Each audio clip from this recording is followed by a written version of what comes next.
Kekayaan alam Indonesia mengandung banyak hasil alam yang bisa diambil oleh masyarakatnya. Beragam cara tangkap tradisionalnya pun ada di Indonesia. Setiap daerah memiliki cara tangkap khasnya masing-masing. Menjaga kelestarian serta ramah lingkungan menjadi ciri khas dari cara tangkap masyarakat tradisional. Tidak mengherankan, cara tangkap ini bisa bertahan hingga saat ini.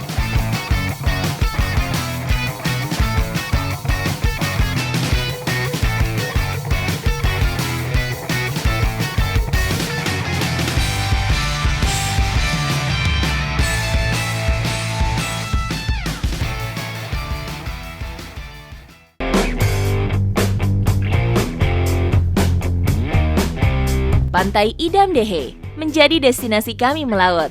Meski indah, pantai vulkanik ini belum banyak terjamah. Tak heran, kaya akan potensi ikan. Hari ini saya mau mulai dengan kegiatan mencari hasil laut. Nah, dengan menggunakan igin, masih dengan Bapak Sandi dan teman-teman, saya udah di laut. Ini cuacanya lumayan mendukung. Semoga saja hari ini tangkapan ikannya banyak ya Om ya. Lautnya sedang teduh-teduhnya. Semoga saja dapat. Ikuti jejak saya, jajak petualang. Pulau Gorngova, lokasi yang kami tuju konon merupakan bekas kapal perang yang karam, sehingga menjadi rumah persembunyian bagi ikan. Kita sekarang sudah sampai di spot untuk mencari ikannya. Biasanya kita mencari spotnya yang memang lautnya di kedalaman 10-15 meter. Untuk igin pertama yang diturunkan, itu biasanya sebagai uji coba juga, jadi tidak terlalu dalam lautnya. Dan tanda-tandanya di sini pakai penanda alam. Misalnya dari bukit-bukit ini di belakang saya. Langsung, kalau tandanya sudah pas, langsung diturunin. Oh, langsung diturunin aja tali itunya? Talinya nanti kita tahan, pas lurusin itu lihat juga di atas. Oke.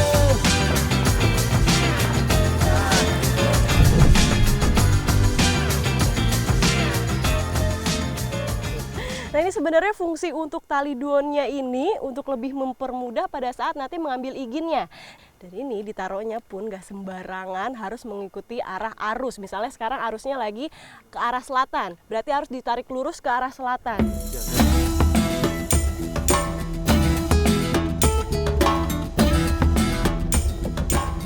Lokasi berbeda, di spot yang berbeda, kedalamannya pun beda. Ini kita mau mengambil igin yang sudah didiamkan selama 3 hari ya Om ya. Ini mau kita ambil dengan kedalaman 40 meter. Dan pertama-tama kita harus mencari tali duonnya dulu. Ini menggunakan kore kalau di sini namanya. Udah dikasih pemberat supaya nanti talinya bisa keambil dari bawah sini.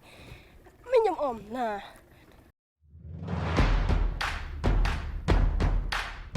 Lokasi lain dipilih agar ikan tidak habis. Lokasinya pun yang tidak ada karang di bawahnya.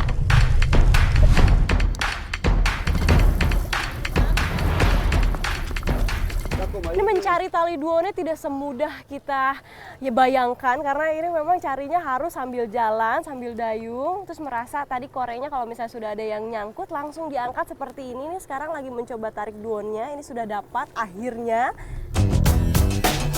Perahu ini khusus untuk membawa igin, mempermudah proses menarik dan menurunkan igin. Jika perahu terlalu besar, justru menyulitkan nelayan.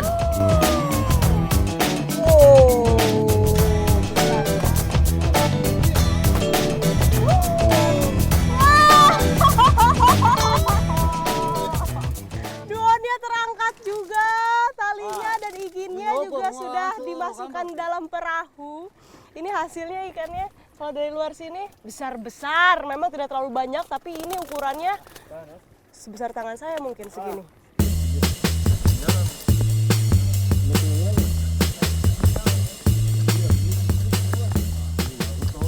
Nah, ini hasilnya nggak langsung dibawa ke pantai, tapi ini langsung diambilin dulu ikan-ikannya, karena nanti igin ini akan dilempar lagi, ditaruh lagi dan didiamkan selama paling lama 1 minggu. Ini diambilin dulu ikannya semuanya. Di sini pakai alat namanya Pak Dil Nyau Igin. Pak Dil Nyau Igin.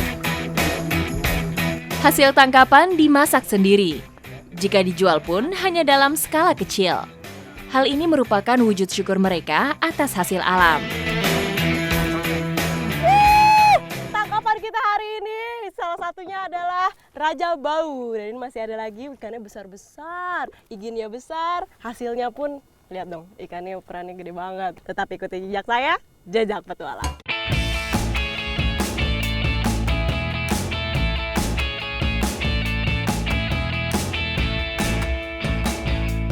Untuk membuat vovo sebelumnya kita harus asar ikan dulu, tapi ini kita harus gepe ikannya dulu sampai kencang. Digunakannya bambu low kalau di sini nih, digepe seperti ini.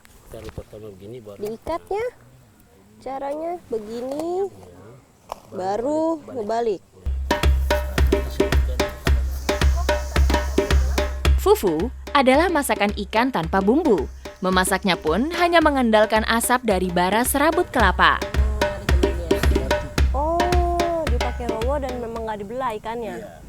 Biasanya saya kalau asar ikan itu ikannya dibelah dulu, dibelah dua, baru diasar. Tapi kalau di sini tidak, ikannya itu utuh, besar-besar seperti ini langsung digepe, langsung diasar supaya tidak gampang gosong dan juga nanti matangnya akan merata. Tetap enak ya Om ya.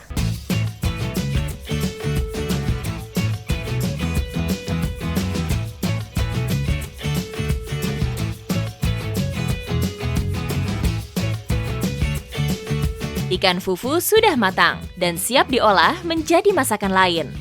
Dapu ibi namanya. Olahan ikan suwir dengan bumbu rempah khas Jailolo. Sudah matang ya akhirnya. Ini aromanya, dapu ibinya sudah jadi.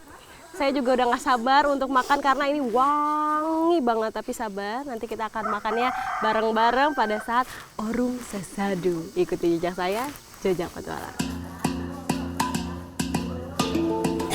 Nah ini sudah dimulai acara Orung Sasadunya. Kalau untuk masyarakat di sini Orung itu artinya adalah makan, Sasadu itu adalah rumah adat. Jadi makan bersama di dalam rumah adat.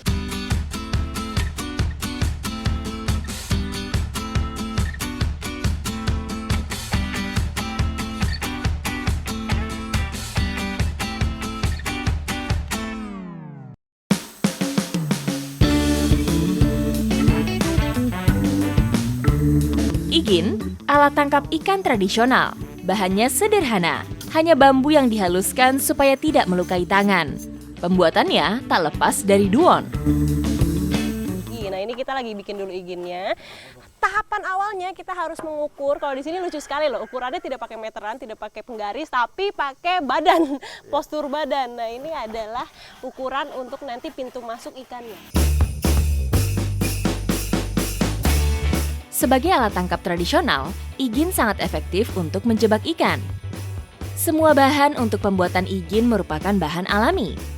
Bambu, tali duon atau ijuk, serta kayu sebagai rangka luarnya. Setidaknya butuh waktu 4-5 hari untuk menyelesaikan satu igin.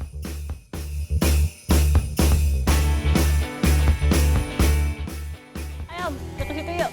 Bantu. Ini proses apa ini namanya? Om, proses apa ini? Pelatu. Pelatu. Oh, ini pakainya pakai kayu lagi ya, bukan pakai bambu. Dan dipakai biasa kayu apa ini, Om? Kayu di sini namanya langgudi. Langgudi. Langgudi dipilih karena lebih tahan lama terhadap air. Ini benar-benar dari tahap awal sampai terakhir semua menggunakan tali duon, nggak pakai tali lain. Jadi benar-benar semuanya karena memang ini kuat ya Om ya dibanding tali lain. Palatu adalah proses pemasangan kayu pada igin. Sebanyak 19 kayu langgudi dipasang. Fungsinya sebagai dudukan igin agar tidak menggelinding ketika dalam laut. Ini kayak taruhnya sembarang saja ya Om ya? Ya, semoga kayu ini memberikan berkah untuk masyarakat supaya ikannya banyak.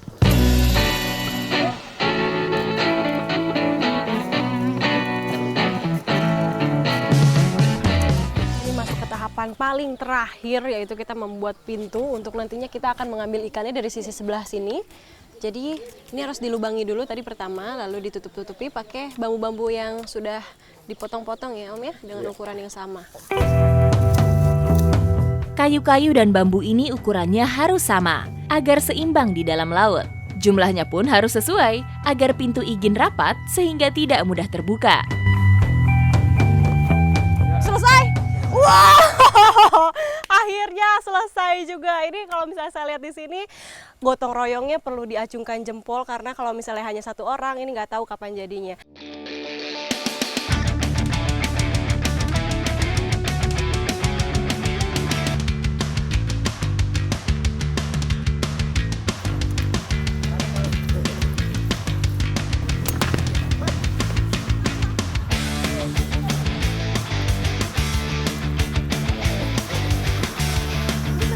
Ini sekarang saya udah sampai di lokasinya, jadi memang lokasinya itu yang dipilih di muara sungai. Ini kita meletakkan, kalau di sini disebutnya kelong. Jadi memang dari zaman dulu sampai sekarang masih dipertahankan sama sebagian masyarakat. Ini bentuknya agak besar ya. Ini belum dipasang semua. Nah sekarang saya mau bantuin dulu bapak-bapaknya untuk pasang-pasang jaring dan juga ikat-ikat kayu-kayunya.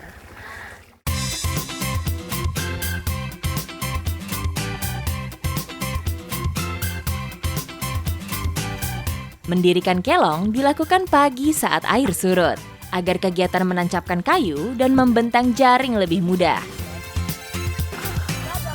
Perlu kayu lagi di situ. Yang lo nih. Nah, jadi untuk sistem kelongnya ini sendiri sebenarnya memanfaatkan pasang surut air laut. Jadi ketika pasang nanti ikannya masuk, ketika surut nanti ikannya akan terjebak di sini nggak bisa keluar lagi. Dan kalau dari bentuknya, ini kayaknya dari belakang itu melebar, lama-lama mengerucut, kecil di bagian sini. Saya bikin kotak begitu ya. Kalau lupa tuh tahu Saya juga sebenarnya belum terbayang bentuknya. Perlu 150 batang kayu untuk merakit kelong kecil seperti ini. Jarak kayu yang ditancap adalah 2 meter agar besarnya pas. Uniknya, membangun alat tangkap ikan sebesar ini tidak memerlukan paku.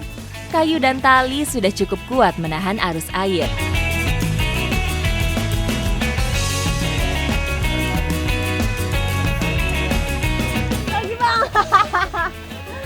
Tuh, weh. Aduh, luar biasa. Goyang. Ya, ini tenaganya selain tangannya harus kuat, kaki juga harus kuat. Kenapa? Karena pindah dari satu kayu ke kayu lain cuma dengan bermodalkan tangan dan kaki. Tali pengantar.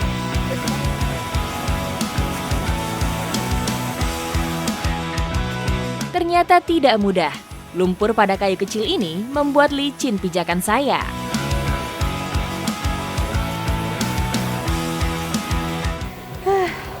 Ini lagi kesulitan membuat kelong.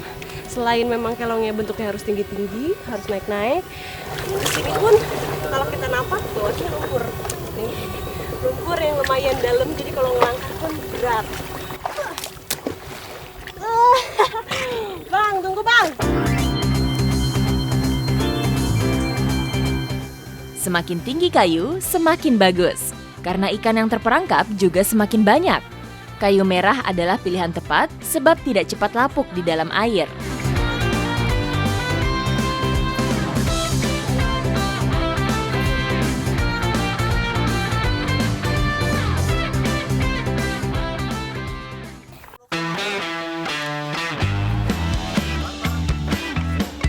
Jaring-jaring ini dipasang sedemikian rupa agar ikan mudah masuk namun sulit keluar.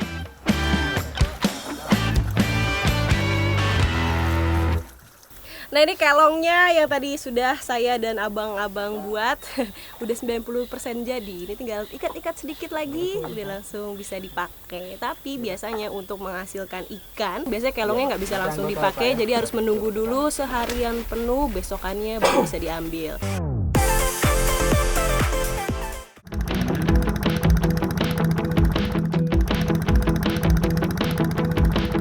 Satu orang memiliki lebih dari 1 kelong supaya dapat panen setiap hari. Jarak kelong satu ke kelong sekitarnya kurang lebih 500 meter supaya ikan yang didapat merata. Lagi bang! 1, 2, 3. Wow, udah mulai kelihatan riak-riaknya. Nah, saat yang saya tunggu-tunggu akhirnya tiba juga. Ini adalah saat untuk mengambil ikannya. Sekali panen, warga bisa mendapat 20 hingga 30 kg ikan dengan jenis beragam.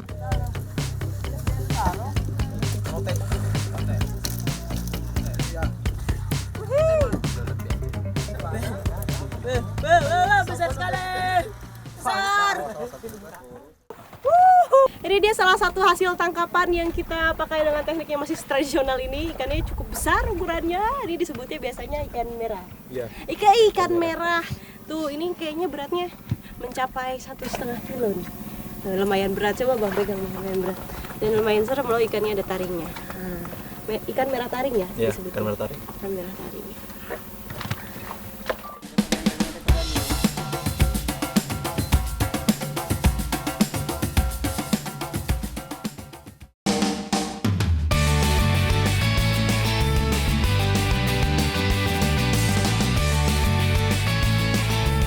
Jadi ikannya nggak tentu ya Bang? Ada 10 meter. Gede juga ya ternyata Bang. Nanti dikecilin baru tarik ya. Masih di daerah Tarakan, ini saya lagi-lagi mau menangkap hasil laut, tapi tentunya dengan teknik dan juga cara yang berbeda dan masih sangat ramah lingkungan dan juga tradisional. Ini yang kita lakuin sekarang namanya petugu. Nah, petugu ini ya seperti ini nih bentuknya. Tapi sebelumnya saya mau bantuin abangnya dulu untuk ambil ikannya. Udah gak sabar. Ayo Bang. Petugu atau tugu berasal dari kata togok yang artinya menancap. Petugu berdiri di tengah laut yang tidak terlalu dalam dengan dasar laut lumpur supaya petugu menancap kuat. Derah tengah laut seperti ini memiliki arus lebih deras, sehingga menjadi tempat bermain ikan dan biota laut lainnya. Hal ini menjadi pertimbangan utama pemilihan lokasi petugu. Ini karena tekniknya masih sama, menjaring juga, jadi ikan apapun itu semua diambil kecuali nih kayak ubur-ubur. Itu nggak boleh, harus dirilis lagi, dibuang lagi supaya tetap hidup. Dalam 24 jam, jaring petugu diangkat 2 kali, saat siang dan tengah malam. Ketika air mulai pasang, jaring kembali diturunkan. Ikannya banyak kali kecil nih, ikan apa sih Bu? Ikan lama itu Gulama lagi. ya kecil. Nih kalau di sini bapak-bapaknya bertugas untuk jaring diangkat, kalau ibu-ibunya di sini menyortir ikan-ikan dan juga apa saja yang sudah dihasilkan dari jaring. Ini sebenarnya saya ke petugu ini mau cari satu ikan yang memang menjadi ikonik di Tarakan. Ya ikan ini. Kalau ibu nyebutnya ikan apa Bu? Ikan tipis. Ikan tipis. Ikan tipis, tapi yang saya tahu ikan pepija. Dan ini bentuknya, ini saya sebenarnya agak aneh ngelihat bentuknya. Biasanya ikan itu kan ada sisiknya, tapi kalau ini halus sekali. Tapi yang bikin seram lagi nih bagian giginya, walaupun kelihatan mulus tapi dia menerkam ikan-ikan kecil makannya biasanya. Tuh. Ikan kering merupakan makanan khas Tarakan. Cara olahnya pun sangat sederhana. Ikan pepija dikeringkan untuk menjadi makanan ringan atau bisa juga dicampur dengan masakan lain. Nah kalau misalnya ikan pepijanya sudah dijemur, kita tunggu sampai 1 hingga 2 hari tergantung cuaca. Kalau cuacanya benar-benar panas, seharian pun sudah bisa langsung diangkat. Nah di sini saya mau bikin satu olahan yang menjadi khasnya di sini namanya lawa. Tetapi ikuti jejak saya, Jajak Petualang.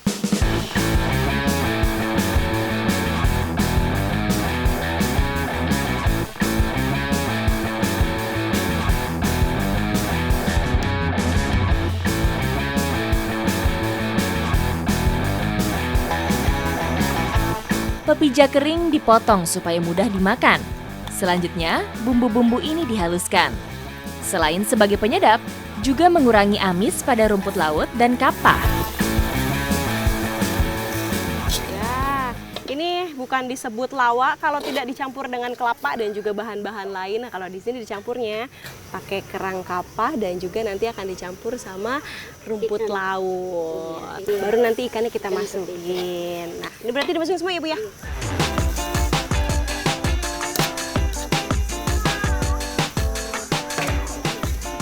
Kalau untuk campuran lawa sendiri selain memang ikannya yang menjadi bintang utama, ikan pepija. Nah, pendampingnya itu bisa pakai udang, bisa pakai jantung pisang. Tapi karena kata ibu lebih nikmatnya pakai kapah, jadi kita pakai kapah hari ini.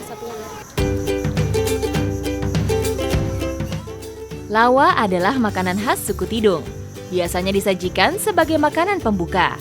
Lawa bisa jadi alternatif makanan diet sebab kandungan seratnya mampu mengenyangkan perut lebih lama. Oke, kayaknya udah matang ya Bu ya. Ini aromanya, lawanya tidak menunggu waktu lama, akhirnya jadi juga. Kalau dari warnanya lihat dong, cantik sekali, kuning, aromanya juga enak. Saya udah nggak sabar untuk sendok dan mau cobain rasanya. Nanti akan ditoping dengan kemangi, lebih cantik lagi warnanya. Mari saya makan ya Bu. Iya. Wah, rasanya pertama kali saya gigit pas banget. Saya gigit ikan pepija yang sudah kering ditambah dengan kerang kapah. Saya udah nggak bisa ngomong lagi. Rumput lautnya juga enak, makin krenyes-krenyes, ditambah juga tadi dengan kelapanya yang bikin makin gurih. Wah, ini enak banget, lengkap apalagi kalau ada nasinya. Tapi kalau misalnya masyarakat di sini memang biasanya juga pakai nasi ya Bu makannya. Nah, habis ini saya sama ibu-ibu mau langsung makan ini pakai nasi, nggak boleh diganggu. Ikuti jejak saya, jejak petualang.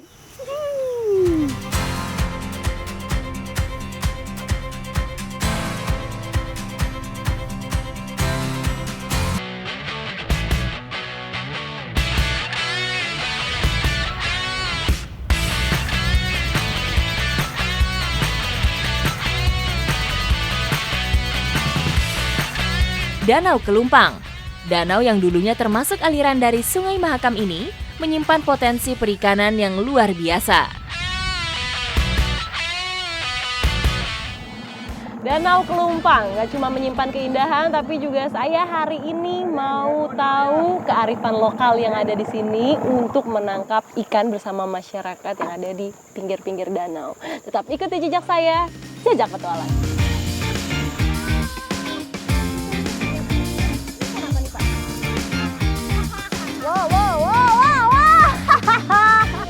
Ini dia nih tangkapan tradisional masyarakat di sini, namanya sangga. Sangga itu ngingetin saya sebenarnya sistem kerjanya sama seperti tangkul yang ada di Sumatera Utara. Cuma bedanya kalau ini ukurannya jauh lebih besar dan juga berada di tengah danau, bukan di pinggirnya, melainkan di tengah-tengah seperti ini.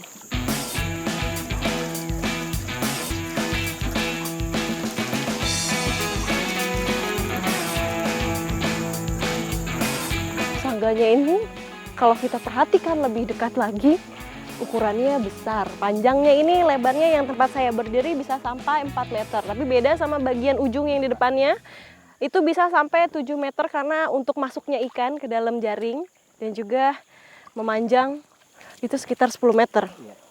Jadi bisa dilihat ya, hasil ikannya juga banyak, nggak heran. Saya sampai nggak kuat, Pak.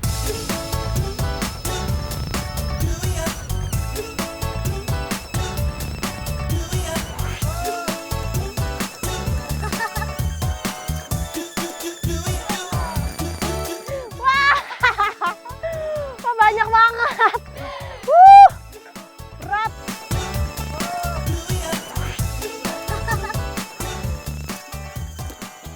Bedanya sama tangkul, kalau tangkul nggak bisa jalan. Kalau ini bisa sambil berjalan seperti perahu, sambil maju, sambil cari ikannya, menjemput bola, menjemput ikan. Kita mau jemput ikan lagi tuh sebelah sana. Jalan Pak, mari.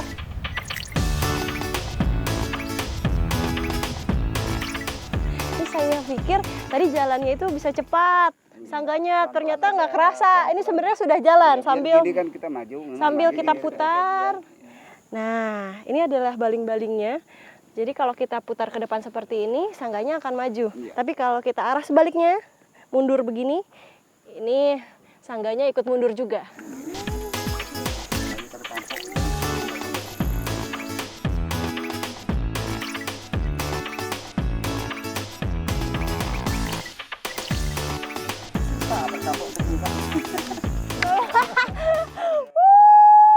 Angkat Pak.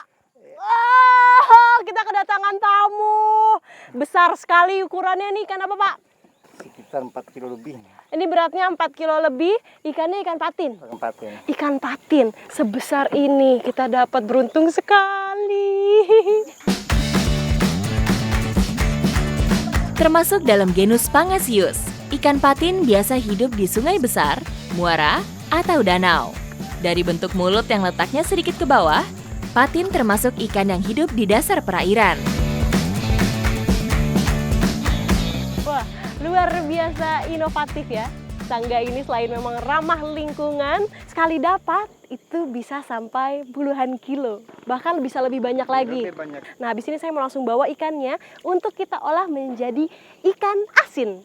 Ikuti jejak saya, Jajak Petualang.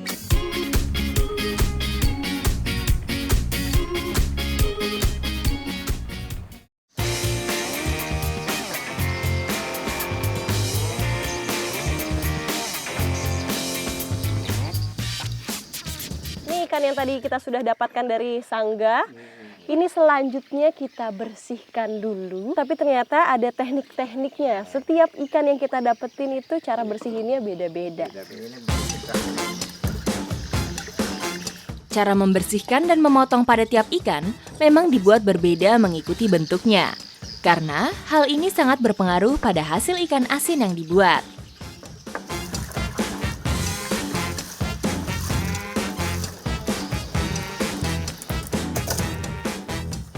Oh, jadi proses pengasinan ikannya itu tadi setelah garamnya sudah dimasukin, dicampur dengan air, lalu ikannya Baru dimasukkan dimasukkan. seperti ini. Iya, Itu iya. fungsinya supaya nanti garamnya itu larut di dalam air, lalu ikannya ini cepat meresap garamnya ke dalam tubuh. Nanti akan ditambahin lagi sama garam Iya, sampai benar-benar penuh. Cukupnya. Dalam proses ini, cairan tubuh ikan akan diserap garam. Garam kemudian akan meresap ke dalam daging sehingga mengubah rasa dan tekstur kekenyalan daging. Ini proses penggaraman ikannya. Tadi sudah cukup, sepertinya garamnya udah banyak di dalam. Selanjutnya akan kita tutup lalu didiamkan selama sehari semalam. Nanti baru selanjutnya akan proses jemur. Nah, ini ditutupnya juga harus kedap udara supaya tidak ada kuman masuk.